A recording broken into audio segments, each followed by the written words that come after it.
A paz do Senhor para a sua vida, que a graça do Senhor alcance você e a sua família. Se inscreva no canal. Se você gostar desse vídeo, dá aí um joinha pra gente.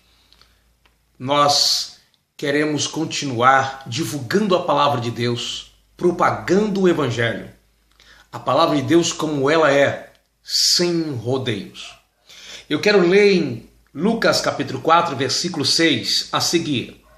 E disse-lhe o diabo: Dá-te-ei a ti todo este poder e a sua glória, porque a mim foi entregue, e dou a quem quero. Portanto, se tu me adorares, tudo será teu. E Jesus respondendo disse-lhe: Vai-te, Satanás, porque está escrito: Adorarás ao Senhor teu Deus, e só a Ele servirás. Culto antropocêntrico. O que é isso? Antropo vem do grego, que quer dizer homem. Quando falamos de culto antropocêntrico, é quando o homem é o centro do culto. Mesmo que nós temos o pretexto de adorar a Deus, ou quando a prioridade no culto é o homem, mesmo que nós usamos o nome de Deus, ou o nome de Jesus, ou do Espírito Santo. Essa é uma questão tão séria e tão sutil que muitas vezes nós não percebemos. Muitas denominações, elas são identificadas pelo nome da liderança, pelo nome do líder, daquele bispo, apóstolo, pastor, reverendo e outros nomes que a Bíblia nem diz, mas estão criando para enaltecer as pessoas. Um dia desse, um pastor disse que ligou para uma residência, para uma pessoa, para um pastor, e perguntou se tal pastor estava naquela casa, estava em casa. A esposa dele disse: não, ele não é pastor, ele é bispo. Ou seja, a mulher entendeu que ser bispo é superior a pastor, logo o pastor deveria considerar o seu esposo, como alguém mais importante, um título mais importante do que de pastor. Nós não sabemos aonde é que encontraram essa ideologia dessa importância de bispo acima do pastor, sendo que são quase palavras como sinônimos no Novo Testamento. Nós percebemos que muitas vezes estamos em um culto religioso e tem a sua liturgia, e nós sabemos, eu estou falando num sentido geral, não estou falando de onde eu congrego, estou falando num sentido geral. Muitas vezes nós já sabemos o que vai acontecer. A prioridade, muitas vezes, é em agradar as pessoas que faz parte daquele culto. Preste bem atenção. É normal lideranças dizerem que na igreja a prioridade é a pregação da palavra, onde nós entendemos que vamos ouvir a voz de Deus através da pregação. Mas poucos são os lugares, eu nem me lembro onde, que já passei, que a palavra é prioridade. Às vezes até a oração é prioridade. O louvor, ou a música evangélica é prioridade. E outras coisas que compõem o culto, os rituais. Mas a palavra de Deus, na maioria dos púlpitos das nossas igrejas evangélicas, não é prioridade. Por exemplo, nós temos nas igrejas tantos departamentos e cada dia mais as igrejas estão criando mais departamento e está usurpando o espaço da pregação. Então o pregador, é comum o pregador ele receber o microfone em muitas igrejas às 8h30 da noite, sendo que o culto termina às 9, pelo menos em tese. O culto termina às 9 e tem coragem de se passar para o pregador às 8h30. Como que podem uma igreja cheia, superlotada, muitas vezes num culto público, um pregador expor a palavra de Deus com graça, com entendimento, explicando, levando a compreensão das Sagradas Escrituras em 30 minutos. É muito pouco. Entretanto, se nós contabilizarmos o espaço do cântico, que a maioria deles não são de louvores, eles tomam 1 hora, 40 minutos, coreografias, crianças, grupo de varões que estão criando agora também este modismo, grupo de pandeiro, coreografia, tem o ciclo de oração, o que é o mais tradicional, e também a mocidade, e alguns lugares tem também o de adolescente. Enfim, nós não temos como sobrar tempo mesmo para a pregação. Ou seja, na prática, nas igrejas evangélicas, pelo menos onde passo, vou pregar, não é prioridade. Se fosse prioridade, quando chegasse o momento da pregação, ficaria a pessoa sem cantar para ouvir a palavra de Deus. Não é o que acontece. Então, queridos irmãos, nós percebemos também através dos cânticos. Vocês já observaram que os cânticos eles são direcionados a pessoas? Já observaram que a maioria das nossas músicas evangélicas, que nós chamamos de louvor, são direcionados às pessoas? Nós já temos o período da pregação, que é a palavra sendo explanada para os corações. E os hinos que nós cantamos ou ouvimos, a maioria deles também são de mensagens. Se o culto fosse cristocêntrico, se Cristo fosse o centro do culto como deveria ser, nós teríamos a preocupação não apenas na oração, mas também no cantar, em expor cânticos direcionado, oferecido ou falando de Cristo. Uma outra coisa, vários trabalhos que são realizados nas nossas igrejas, eles são para resolver problema das pessoas, não para levar as pessoas a compreender quem Deus é, a conhecer a Deus, se aprofundar na intimidade e comunhão com Deus, mas a postura dos cânticos, assim como as pregações também, a postura dos cânticos é tentar garantir para as pessoas soluções de problemas, acalento para os seus sofrimentos humanos, que muitas vezes não se trata de questões espirituais, mas simplesmente humana. Eu pertenço a uma igreja que faz campanha e nós temos um ministério também aqui em Sorocaba que faz campanha em várias congregações. Mas a maioria das campanhas que é realizadas no sentido geral, ele tenha o foco mesmo de levar as pessoas a se preocupar em conquistar coisas terrenas.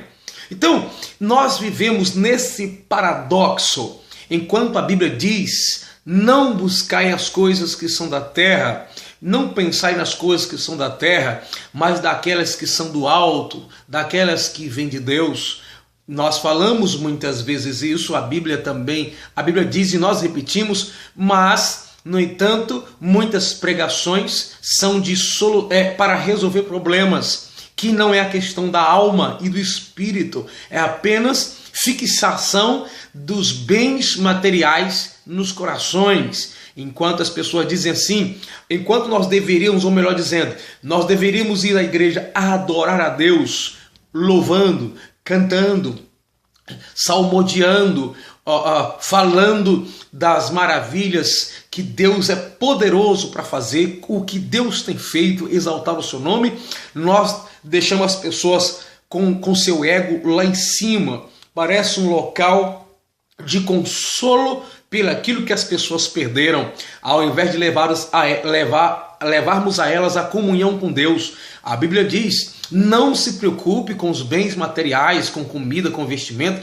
porque isso os gentios, ou aqueles que não conheciam Deus, que Jesus queria dizer, eles buscam, mas antes, buscai primeiro o reino do céu e a sua justiça, e essas coisas que nós temos a preocupação do dia a dia, que é o básico, por exemplo, a vestimenta e o alimento, e essas coisas serão acrescentadas, mas nós fixamos na mente das pessoas as suas necessidades. As pessoas já têm seus problemas e nós reavivamos mais isso, e o interesse delas ir ao culto é preocupado com isso. Uma outra coisa também que observo, nós no meio pentecostal temos o hábito de darmos oportunidade para as pessoas cantarem, pregarem, contarem testemunho, dar uma palavra e dar uma saudação.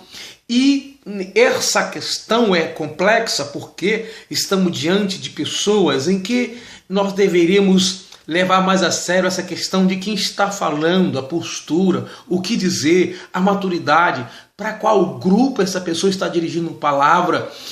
As pessoas, nós chegamos diante do templo, lugar de adoração, pessoas com várias situações, com vários conceitos, vários problemas espirituais, e qualquer pessoa hoje serve para pregar. Não, mas porque Deus usa qualquer um? Eu sei que Deus pode usar qualquer um, mas isso não justifica que qualquer um pode pregar, até porque nós estamos falando para pessoas que têm várias necessidades, e quem está despreparado pode piorar mais a situação. Ainda quando está se falando de questões espirituais, fica mais complicada a situação.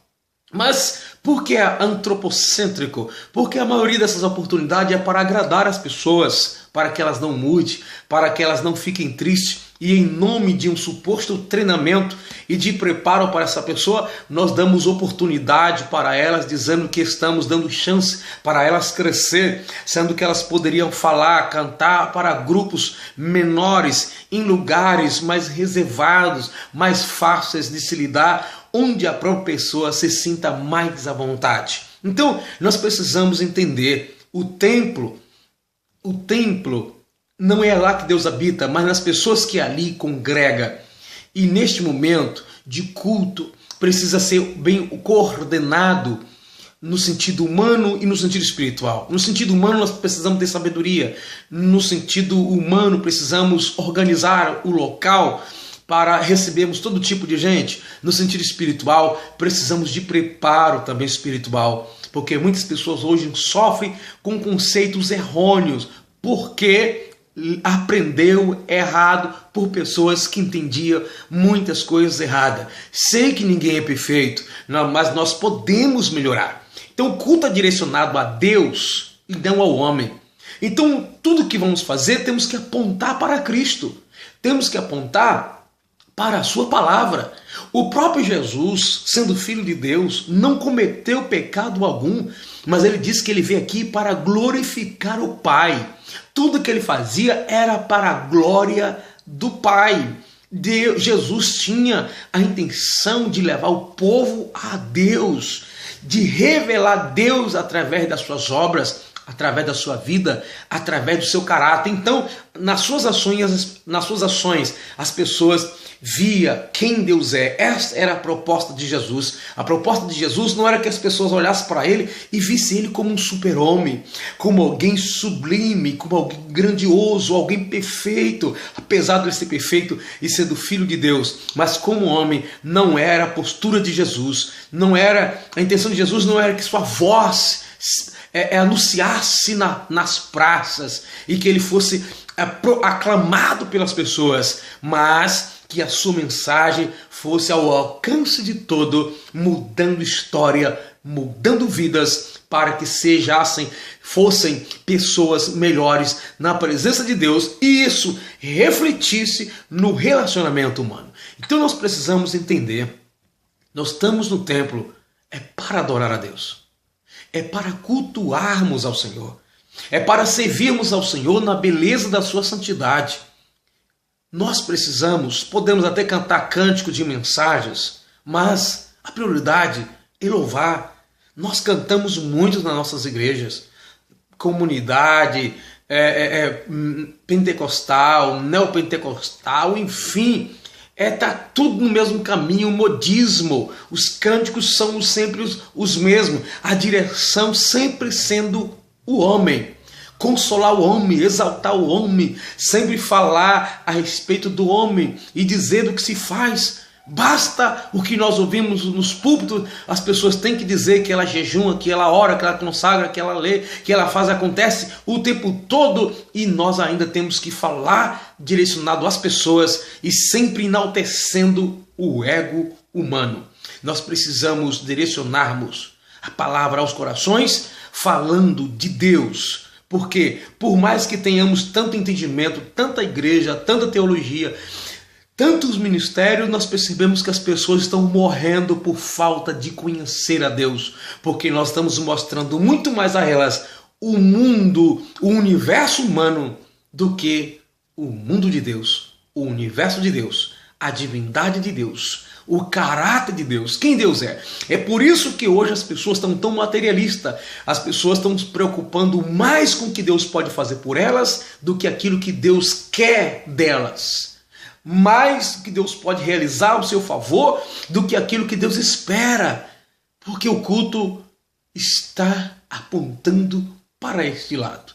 Chave de carro, é só cura de enfermidade, é só milagre. Quem vem buscar bênção, quem é abençoado, e geralmente as bênçãos que nós falamos no decorrer do culto está associado a bens materiais, a conquista de coisas, e não a mudança de caráter, transformação de vida, brilhar no mundo de trevas. Que possamos mudar a cara dos nossos cultos. Vamos deixar que o Espírito Santo dirija a nossa vida, os nossos cultos, e não sermos mais antropocêntricos. Os nossos cultos precisam ser cristocêntricos, onde Cristo é o centro do culto, é o centro do louvor, é o centro da oração. Ele é o centro também na pregação. Falamos tanto de Abraão, de Isaac, de Jacó, de Moisés, de Pedro, de Paulo, de Davi, de tantas pessoas, de Asaf, mas poucos de Cristo. Damos sempre como exemplo pessoas que Deus usou e que foram fiéis a Deus, mas não podemos esquecer que Cristo é o centro. Compartilhe o vídeo, se inscreva nesse canal, Deus te abençoe em nome de Jesus.